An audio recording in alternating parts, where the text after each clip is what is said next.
વડોદરાના Kotambi international cricket stadium ખાતે આગામી 28 ફેબ્રુઆરીના રોજ ઇન્ટરનેશનલ માસ્ટર્સ લીગ શરૂ થવા જઈ રહી છે, જેની પ્રથમ મેચ 28 ફેબ્રુઆરીએ ઓસ્ટ્રેલિયા અને શ્રીલંકા વચ્ચે રમાનાર છે।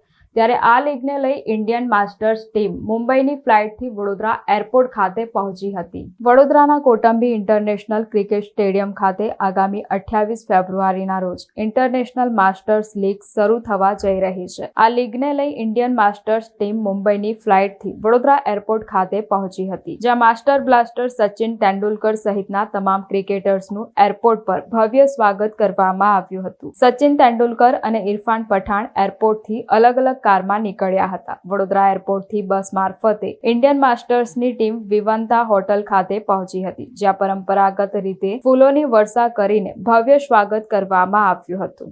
જ્યાં સુધી અમારી શાળા નહીં ખુલે ત્યાં સુધી અમે આ લફડામાં બંધા રહીશું અને આ શાળામાં 2000 થી વધારે બાળકો છે।